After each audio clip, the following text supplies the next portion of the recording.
and welcome to the third edition of Coweta Connections Online. My name is Roger Kolman. I'm your city manager here in Coweta. You may recall in the first two editions of this video series, we talked about the potable water system and how we treat the water from the Verdigris River and send fresh, clean water to the tap at your house. In the second edition, we talked about the sanitary sewer side of the system and how we treat the water at our sanitary sewer plant and return it to the Arkansas River for others to use. In this edition, we're going to talk about the stormwater system here in Coweta and how the water is collected in a couple different ways and what we do with it and where it goes. Let's get started. Today we're shooting from just west of Division Street here in Coweta. The structure behind me is actually a sanitary sewer, part of the sanitary sewer system.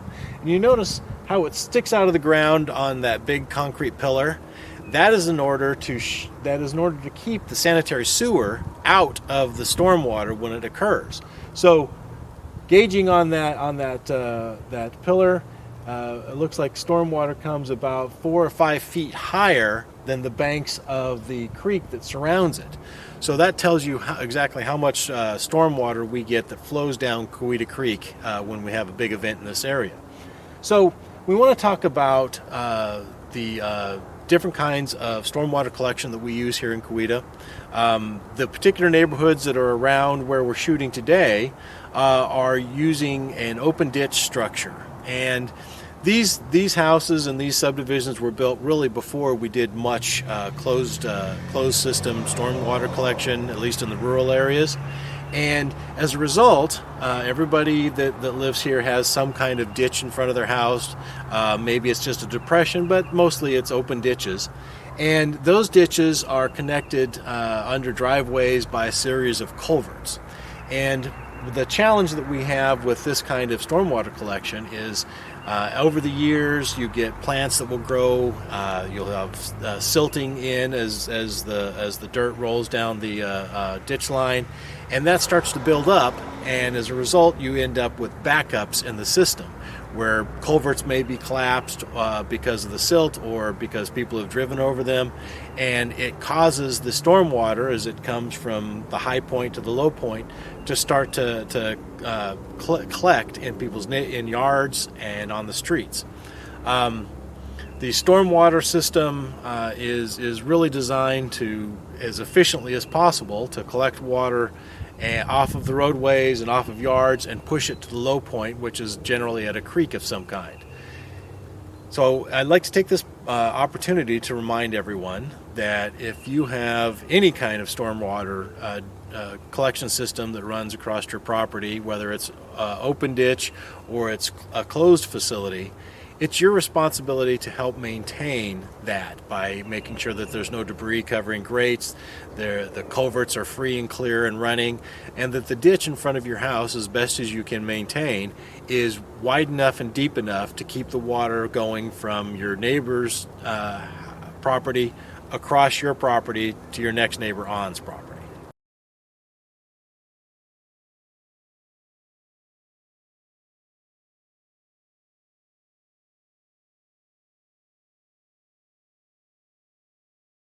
Now we've changed locations to one of the newer neighborhoods. Previously we shot over by Division and talked about open ditch draining.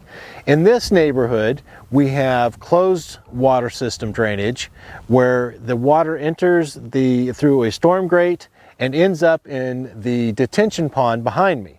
This particular neighborhood has a detention pond and a retention pond. The difference between the two is that this detention pond will hold water for a period of time and then return it to the stream at a particular rate and timing that it historically has occurred. The retention pond, on the other hand, will collect water from the neighboring storm drains and will hold it until it can go back into the ground through the clay that underlies that particular retention pond. So With the curb and gutter that's in this neighborhood, it's easier to control the flow of water into the stormwater system. And every so often, you'll see a stormwater drain that's part of the curb system. That curb drain will, through a series of pipes that are underneath the streets, will end up into one of these two ponds, and this particular one is the detention pond, where it will flow to the north and go back into a little creek that will reach a bigger creek and then finally flow back into the Arkansas River. Now, in the newer systems, you'll see on the storm drains themselves, you'll see a stamp in the cast iron that will indicate that you should not pour any kind of waste down into that storm drain.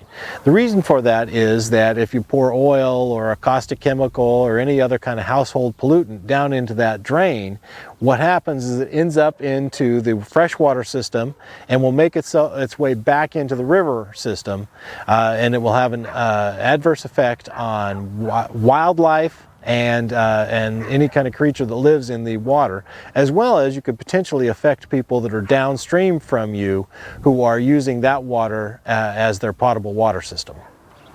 These ponds that you see in the neighborhoods are just like any other kind of pond that you'll see in the wild. The water will enter them, the particulates will settle to the bottom. And if you throw anything into the stormwater system or into the pond, it's there for a long time and can adversely affect not only the cleanliness of this water, but also the cleanliness of the river system that this water enters into. Now we've moved locations to 121st Street, so we can talk about probably the most important part of the stormwater system, which is Koita Creek. Koita Creek takes all of the stormwater here in Coweta, or at least a large majority of it here in Coweta, and moves it south where it enters the Arkansas River and then moves on downstream from there.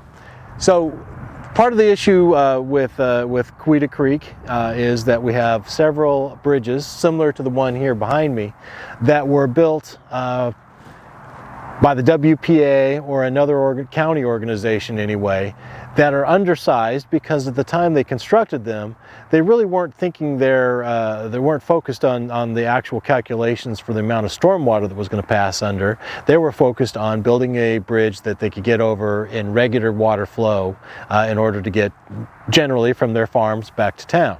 So this particular bridge, is one that will eventually have to be taken out because it is vastly undersized for the amount of water that crosses the 121st at this location.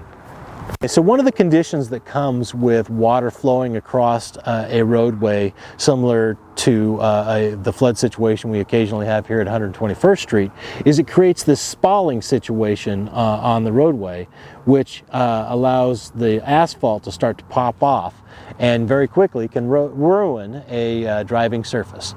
So one of the issues that we have with these bridges that cross a city is that you generally can't get enough personnel to go out and take a look to see if the bridge is in good condition and if it is obstructed in any way. So we rely a lot on our citizens to let us know if there is an issue, particularly after a big storm event, if there are debris that have come downstream from a storm and are blocking the channel. So if you happen to see anything that is blocking a bridge, please contact the city immediately so that we can go get that cleared out of the way so that we don't accidentally cause flooding upstream from that location. So this concludes this edition of Coweta Connections Online. Thank you for joining us. In our next video, we are going to explore the solid waste system here in Coweta and our recycling program.